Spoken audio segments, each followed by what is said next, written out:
কসবা কাণ্ডের প্রতিবাদে দিকে দিকে বিক্ষোভ কর্মসূচি, যেমন সাধারণ মানুষ নাগরিক সমাজ পথে নেমেছিল, পথে রাজনৈতিক বিরোধী রাজনৈতিক দলগুলো কংগ্রেসের প্রতিবাদ কর্মসূচি আপনাদের সামনে রেখেছি। গিরিশ পার্কের ছবি দেখছেন।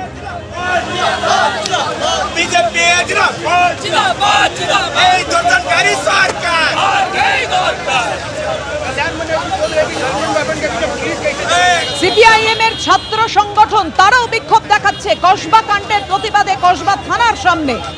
আমাদের সঙ্গে রয়েছেন আমাদের দুই প্রতিনিধি, ঐশী মুখোপাধ্যায় এবং ময়ূর ঠাকুর চক্রবর্তী। প্রথমেই চলে যাব ঐশীর কাছে। ঐশী,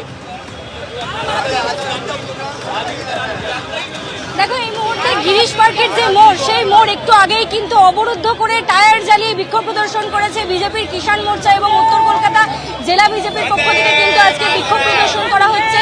ইতিমধ্যে দেখতে পাচ্ছ যে স্লোগান দিয়ে কিন্তু তারা বিক্ষোভ দেখাচ্ছেন এবং মূলত যারা দোষী তাদের দ্রুত শাস্তি ঘোষণা করতে হবে এবং তারই সঙ্গে মুখ্যমন্ত্রী এবং যে মন্ত্রীরা রয়েছেন দায়িত্বে তারা কিন্তু নারীদেরকে প্রশাসনিকভাবে ব্যর্থ হয়েছেন তাদেরকে নিরাপত্তা দিতে। সেই কারণে কিন্তু মুখ্যমন্ত্রীর পদত্যাগ দাবি করে এই মুহূর্তে কিন্তু তারা প্রতিবাদ দেখাচ্ছেন এবং দেখাচ্ছেন যে দেখা যাচ্ছে যে এখানে কিন্তু তারা হাতে প্ল্যাকার্ড ধরে কিন্তু বিক্ষোভ প্রদর্শন করছেন এবং প্ল্যাকার্ডে কিন্তু পরের পর কিন্তু দেখা যাচ্ছে যে তৃণমূলকে আক্রমণ করে, অর্থাৎ যেখানে জড়িয়ে পড়েছে তৃণমূলের এক ছাত্র নেতার নাম, সেখানে তৃণমূলকে আক্রমণ করে কিন্তু প্রত্যেকটি ব্যানার প্ল্যাকার্ড তারা লিখেছেন এবং তার সঙ্গে বিক্ষোভ প্রদর্শন করছেন সরকারের বিরোধিতা করে এবং শাস্তি চাইছেন দোষীদের দ্রুত।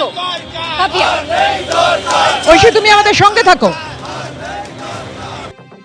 একের পর এক নারী কেলেঙ্কারি, যে মা পৃথিবীর আলো দেখালো তার অপমান মেনে নেওয়া যায়? আমি একজন সন্তান হয়ে পারবো?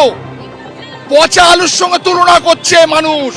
চাই না, এরকম সরকার চাই না। মানুষের বহু স্বপ্ন ছিল তৃণমূলকে নিয়ে, কি দিল?